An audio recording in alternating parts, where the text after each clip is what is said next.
जमीनें खरीदी गई हैं क्या मंत्री जी द्वारा आसपास की? खरीद के 51 बीघा हमने सुना है। और देखो यहाँ पर देखो, ये जो मेन रोड है, यह आने के लिए रास्ता बना हुआ नहीं है। वो अपने और जहाँ जहाँ जमीन ले रखी, किसी किसी के नाम से ले रखा, 51 बीघा जमीन ले रखे बोलते हैं। सिर्फ यहीं का नहीं है, कई जगह इन्होंने ले रखा। पहले अपना इसी बजट से वो अपने पहले रास्ता पहले अपना बनाएंगे, तब जाके यहाँ दिखाएंगे। और इसके अलावा हमने सुना है कि ये अन्य वित्त का भी पैसा यहाँ पर लग रखा है। तो इसका ये जो नमस्कार, मैं अमित गोदियाल और आप देख रहे हैं उत्तराखंड हलचल। तो इस समय हम हैं पांचवें धाम में। पांचवा धाम जो देश के प्रधानमंत्री का एक सपना भी है और जिसको लेकर 2021 में इसकी बुनियाद रखी गई थी और आज 2025 हो चला है। इसकी जो पूरा कार्य है अब तक नहीं हो पाया है।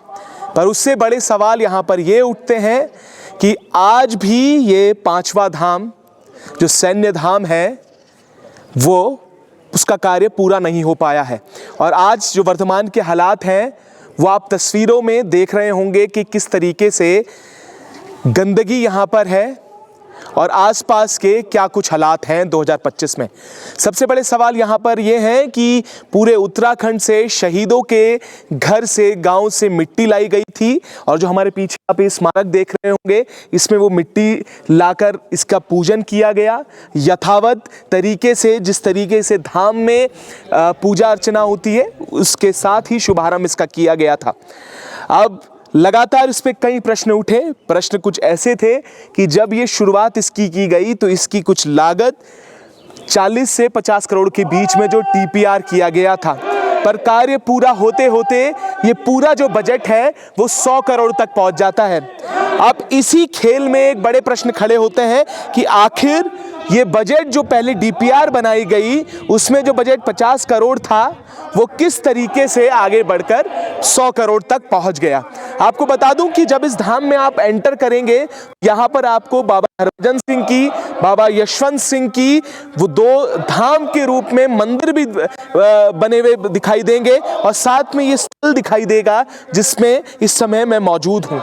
बस सवाल यहाँ पर यह है कि आज प्रश्न चिन्ह ये उठता है कि सैन्य और जो शहीद हुए हैं उनके परिवार और उनकी आस्था के नाम पर ये धाम बनाया गया था, आज उनके हालात क्या हैं और भ्रष्टाचार की भेंट को लेकर चढ़ते हुए बड़े आरोप लगते हुए नजर आ रहे हैं।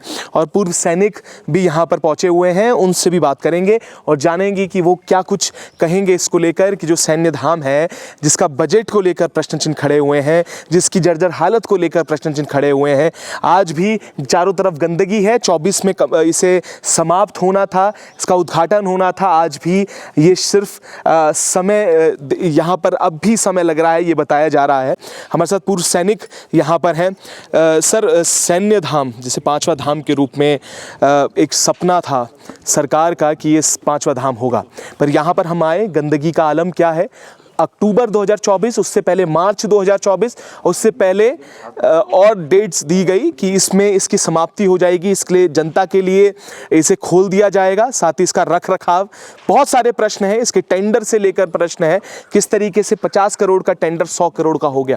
क्या कहेंगे आज? मैं तो यही कहूँगा कि ये जो सारा काम हो रहा है बीजेपी सरकार वोट बैंक कर रही है। ज़्यादा क्या बोलूँगा मैं कि ये वोट बैंक हो रही है और लोगों को भड़काया जा रहा है। हमारी जो विधवा फैमिली है वो कितनी बार रो रही हैं कि हमें सैन्य धाम नहीं चाहिए, हमें उनकी पेंशन चाहिए, उनका वो चाहिए, वो भड़क रही हैं। हमारे यहाँ पर एक राजेंद्र हवलदार था, वो गुलमार्ग में मरा, 1.5 साल बाद बॉडी मिली। त्रिवेंद्र रावत सरकार ने और गणेश जोशी ने बोला इसको भगोड़ा घोषित कर दो। उसकी फैमिली को मैंने मदद किया। मैं लैंसडाउन गया, लैंसडाउन से मैंने अपने सरेंडर कमांड को बोला साहब आइए, आपके साथ में होता क्या होता, क्या बोला साहब क्या बोल रहे हैं। मैंने कहा साहब इनके घर में इनको पेंशन दी जाए और इनके बच्चों का लालन पालन हो जाए जब तक बॉडी नहीं मिलती है। उनके प्रेसिडेंट को भी बोला मैंने, उनके शो साहब को, वहाँ से भी पैसा आया और 1.5 साल बाद बॉडी मिली। तो ये हलचल मच गई। इन्होंने सारा जांच का दुरुपयोग किया, पेट्रोल खर्च किया त्रिवेंद्र राव ने, इन्होंने क्या। इन पर सीबीआई की जांच होनी चाहिए। इतना गवर्नमेंट का खर्च किया इन्होंने, इन पर सीबीआई जांच होनी चाहिए।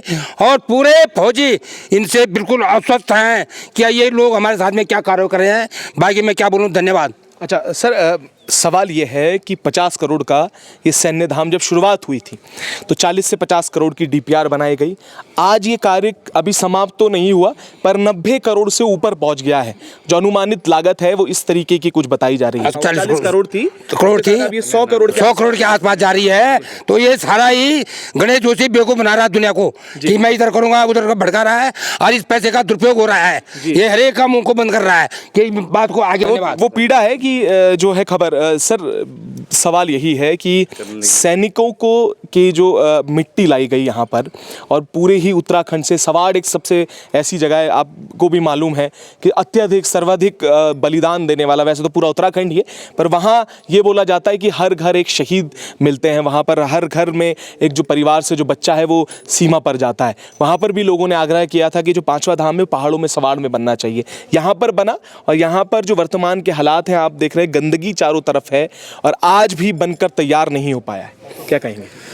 देखिए, हमारे सभी सैनिकों के लिए बहुत ही गौरव की बात थी और जब हमने सुना था कि एक सैन्य धाम का निर्माण किया जा रहा है जो कि सिर्फ उत्तराखंड के लिए नहीं पूरे देश के लिए एक धाम का निर्माण किया गया था। और उत्तराखंड क्योंकि सैनिक बाहुल्य क्षेत्र है, पूरा उत्तराखंड में अगर आपको सबको मालूम ही है कि 2 ही व्यवसाय हुआ करते थे, कृषि और सैनिक। हर परिवार में एक सैनिक होता है। उसको मद्देनज़र रखते हुए ये जगह उत्तराखंड में बनाने का निश्चय किया गया था। बहुत गौरवशाली बात थी, बहुत अच्छी बात थी, हम सब इसके लिए बहुत खुश थे। लेकिन जैसा कि हमको मीडिया से मालूम चलता है और हमको ज़मीन में आके पता लगता है कि जिस तरीके से इसका निर्माण तेज़ी से करना चाहिए था, सबको श्रद्धापूर्वक इसमें अपना सहयोग देना चाहिए था, सरकार को, प्रेजेंट सत्ता को, क्योंकि हम प्रेजेंट सत्ता के बारे में बता पाएंगे कि इन्हीं के सामने इनॉग्रेशन हुआ था, इन्होंने इस काम को ख़त्म करना था। तो उस तेज़ी के साथ में, उस श्रद्धा के साथ में हमारे सैनिकों का जिन्होंने अपनी जान न्यौछावर करके श्रद्धांजलि देश के लिए दी है, उनके साथ न्याय नहीं किया है। और हम सरकार से यही इच्छा जाहिर करते हैं कि तेज़ी के साथ कार्य को किया जाए, जल्दी ख़त्म किया जाए और सैनिकों को इसका जो लाभ है वो मिल सके, पूरे समस्त देश को इसका लाभ मिल सके। और अगर किसी तरीके का भ्रष्टाचार की बात उठ रही है, अगर ऐसी है, नहीं कह रहा हूँ कि है, अगर ऐसा कुछ है, निष्पक्ष जांच की जानी चाहिए जिससे कि सभी चीज़ें साफ़ हो जाएं और हर नागरिक इसके प्रति अपनी खुशी जाहिर कर सके। बिल्कुल। तो हमारे साथ मसूरी विधानसभा की जो प्रत्याशी भी हैं, विधानसभा प्रत्याशी थापली जी, बड़ा सवाल ये है कि सैनिकों के और शहीदों के नाम पर ये बनाया गया। दूरदर्शा तो साफ बता ही रही है जो अभी वर्तमान हालात हैं। साथ में ये है कि जो भ्रष्टाचार हुआ है वो कागज़ बता रहे हैं, वो या कोई आरोप नहीं लगा रहा, कागज़ ये बता रहे हैं कि 50 करोड़ का टेंडर 100 करोड़ का कर दिया गया। उस पर टेंडर भी नहीं हुआ, टेंडर प्रक्रिया भी नहीं की गई। और जो आरटीआई कार्यकर्ता हैं विकेश नेगी, जिन्होंने आरोप भी लगाए, सीबीआई को भी कहा था कि इस पर उन्होंने शायद चीफ सेक्रेटरी को इसमें संज्ञान लेने के लिए भी कहा था, उसके बाद क्या हुआ वो नहीं जानते। पर क्या कहेंगे, आप ही की विधानसभा क्षेत्र में बन रहा है, इसके बाद यहाँ पर कुछ कानूनी पेच अटका, यहाँ पर ज़मीनों पर भी कुछ लगी, हाईकोर्ट में भी मामला गया, उसके बाद कई चीज़ें इस पर हुई है, क्या कहेंगे इस पर? देखिए, इसमें शुरू से राजनीति करी है क्योंकि आप जानते हैं जहाँ पर सैन्य बाहुल्य क्षेत्र था, जिस घर से प्रत्येक घर से एक एक सैन्य थे तो शहीद थे, वहाँ की मिट्टी जिस तरह से लाई गया और वहीं पर बनना था। और यहाँ पर तो सैन्य बाहुल्य क्षेत्र नहीं है, यहाँ पर तो किसान लोग रहते हैं, थोड़ा सा नीचे शहरों की तरफ है, जैसे जोड़ी गाँव, अनारवाला, नया गाँव और जैतनवाला, गढ़ी कैंट वगैरह, यहाँ पर सैन्य बाहुल्य क्षेत्र है। इन्होंने यहाँ पर इसलिए चुना और उसके बाद इन्होंने यहाँ पर दबाव डाला, यहाँ स्थानीय लोगों को दबाव डाला कि 500 मीटर के दूरी पर हेरफेर कोई घर नहीं बनेगा। लेकिन आप देखिए यहीं पर माता मंगला जी का है, वो तो 50 मीटर की दूरी पर है। तो यहाँ पर तो बहुत पहले 100 साल से पुराना, सदियों से पहले यहाँ पर बसे हुए हैं लोग हैं और यहाँ पर डेवलप करने का कोई औचित्य नहीं था क्योंकि यहाँ पर सीमेंट फैक्ट्री था। और यहाँ का 3 बार से हम लोग यहाँ पर जिला पंचायत सदस्य 82 गाँव का प्रतिनिधित्व करते आ रहे हैं। हमको क्षेत्र के बारे में, यहाँ की भौगोलिक स्थिति के बारे में, हर चीज़ के बारे में हम लोग भली बातें जानते हैं। तो इन्होंने इस तरह से दबाव डाला और उसके क्योंकि यहाँ के आसपास के जो ज़मीनें थे वो मंत्री जी गणेश जोशी जी लेना चाहते थे, उनसे खरीदना चाह रहे थे। तो इस तरह से वो करा और इनका हर महीने ये गुणवत्ता की जांच की मीटिंग नहीं करते, ये बैठक लेते हैं, समीक्षा बैठक सिर्फ, और हर महीने, क्योंकि उसमें अपने आप को दिखाने के लिए, राजनीति करने के लिए। अब ये काम अभी पूरा बिल्कुल भी नहीं चलेगा। आप देख रहे हैं इसमें 100 करोड़ का लागत होता है। ये डीपीआर हर काम में उन्होंने डीपीआर मसूरी विधानसभा में। एक छोटा सा प्रश्न है, जमीनें खरीदी गई हैं क्या मंत्री जी द्वारा आसपास की? खरीद के 51 बीघा हमने सुना है। और देखो यहाँ पर, देखो ये जो मेन रोड है, यह आने के लिए रास्ता बना हुआ नहीं है। वो अपने और जहाँ जमीन ले रखी, किसी किसी के नाम से ले रखा, 51 बीघा जमीन ले रखे बोलते हैं। सिर्फ यहीं का नहीं है, कई जगह इन्होंने ले रखा। पहले अपना इसी बजट से वो अपने पहले रास्ता पहले अपना बनाएंगे, तब जाके यहाँ दिखाएंगे। और इसके अलावा हमने सुना है कि ये अन्य वित्त का भी पैसा यहाँ पर लग रखा है। तो इसका ये जो बिल्कुल जांच का विषय है।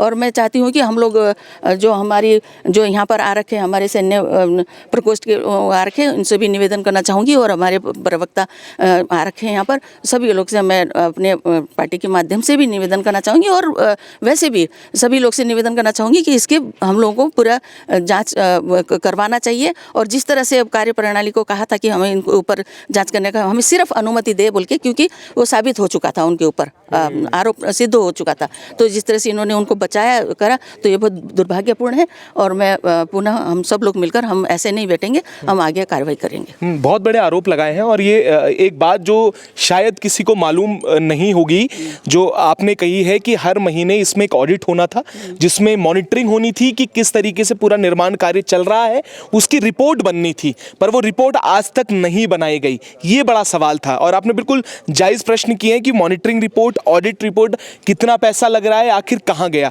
और सबसे बड़ी बात कि ये आरोप कि आसपास की ज़मीनें खरीद ली गई, क्योंकि ये आरोप अपने आप में ये बताता है कि आसपास के ज़मीनों को फ़ायदा पहुंचाने के लिए ये सारी चीज़ें की गई हैं। ये सीधे आरोप लगाए। प्रतिमा जी भी यहाँ पर है। प्रतिमा जी, क्या कहेंगे? बहुत गंभीर आरोप लगाए हैं थापली जी ने। और ये असल में जांच का विषय तो अब है कि आखिर ये जो आसपास की ज़मीनें हैं, उन्हें लेने के लिए क्या धाम यहाँ लाया गया, पहाड़ सवार छोड़कर।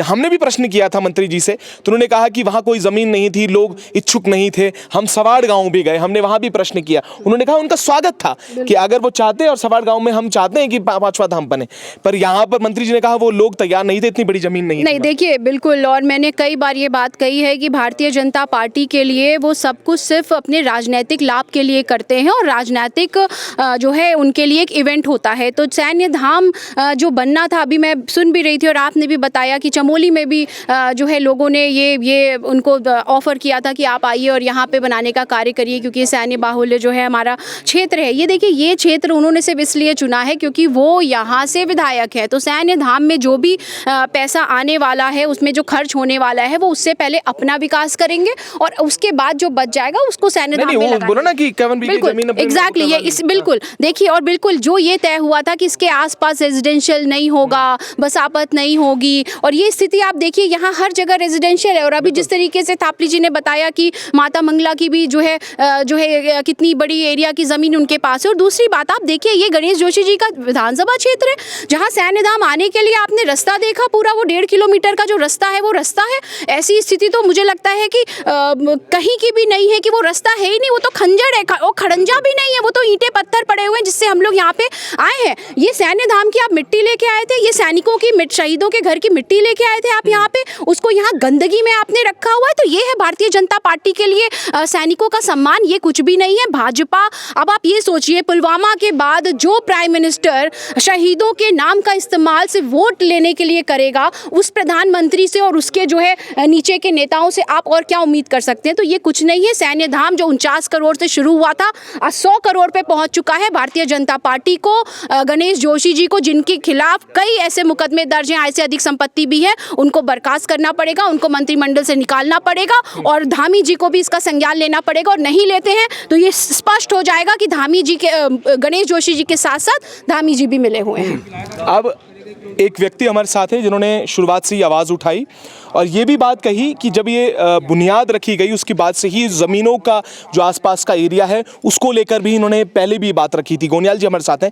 गोनियाल जी, क्या कहेंगे? क्योंकि बड़ा सवाल है कि अब तक 100 करोड़ खर्च होने के बाद भी 91 करोड़ के आसपास का जो लागत है लग चुकी है, उसके बाद भी अभी यहाँ पर यह है कि गंदगी चारों तरफ है और जो मिट्टी है, जो शहादत की जो एक सम्मान होता है, वो तो सम्मान हमें नहीं दिखाई दे रहा है और आसपास के जो रूल्स लगाए गए थे वो भी तार तार होते हुए नजर आते हैं। देखिए, इसमें जो हमारा चमोली गढ़वाल में सवाड़ गांव है, तो वहाँ के लोग खुद अपनी भूमि देना चाह रहे थे सैन्य के लिए, पर वहाँ ना करते हुए गणेश जोशी जी ने सैन्य को यहाँ चुना।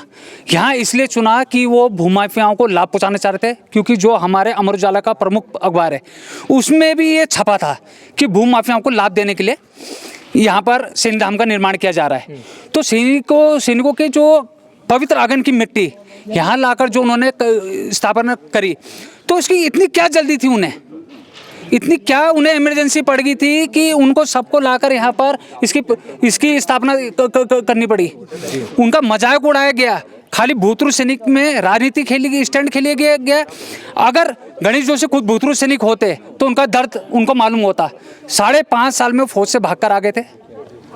आज की डेट में कहते हो मैं किसान हूँ, मेरी घरवाली किसान है जी, कभी बोलते भूतपूर्व सैनिक हूँ। अब क्या जाने वो क्या कहते हैं। 500 मीटर दायरे के उसमें करा, आप देख ही सकते हैं अगल बगल में कितने फ्लैट बन रहे हैं, तो वहाँ उनकी अपनी पत्तियाँ डली हुई है, वहाँ उन्होंने ज़मीन उठा रखी है, इकट्ठा कर ली है ज़मीन। मतलब इन्होंने मिडिल क्लास को ख़त्म करने का काम किया है और 2027 का एजेंडा बना दिया गया है। यहाँ पर आप देख सकते हैं कि हम बाहर से आएंगे तो किसी को एक बोर्ड तक नहीं, सैन्य का बोर्ड नजर नहीं आता। बिल्कुल। दूसरा आदमी वहाँ से दूर अंदाज से कोई सैन्य देखने भी आएगा तो कहाँ घूमेगा, कहाँ पता करेगा कि सैन्य कहाँ पर है। अगल बगल में आप देखेंगे कोई दुकानें भी नहीं है जी, जहाँ आदमी कोई पूछ भी सके कि सैन्य कहाँ है। पर ये खाली सैन्य एक राजनीति स्टैंड बना दिया चुका है और सैनिकों के नाम में राजनीति की जा रही है, सैनिकों के नाम में पैसा कमाया जा रहा है। बिल्कुल, सैनिकों के नाम पे राजनीति और बहुत सारे सवाल हैं और बड़े आरोपों के साथ ये पूरा प्रकरण आज निकल कर आया है, जहां पर विधानसभा प्रत्याशी जो कांग्रेस की रही हैं थापली जी, उन्होंने बड़े आरोप लगाए हैं। उन्होंने कहा है 51 बीघा लैंड जो है, ज़मीन जो है वो जो मंत्री हैं गणेश जोशी उनके द्वारा खरीदी गई है। एक बड़ा आरोप है और ये जो जर्जर हालात हैं, जो अभी हालात यहाँ पर नज़र आ रहे हैं कि सैन्य धाम में 90 करोड़ से ज़्यादा पैसे लगने के बाद भी आज भी राह ताक रहा है कि शायद इसका समापन हो पाए, इसका विधिवत उद्घाटन हो पाए, पर आज भी ये सब लंबित है। हम भी लगातार इस पूरे प्रकरण पर नज़र बनाए हुए हैं कि आखिर जांच होगी भी, क्योंकि पेयजल निगम में ये पूरा कार्य किया गया है, उसके बाद सारा खेल क्या हुआ ये आपके सामने आज बताया है। कुछ अंश इसके हैं, ये कहानी आगे भी ऐसी जारी रहेगी, क्या हुआ और आगे क्या होगा हम भी लगातार अपडेट करते रहेंगे। तब तक के लिए जुड़े रहिएगा और देखते रहिएगा उत्तराखंड हलचल।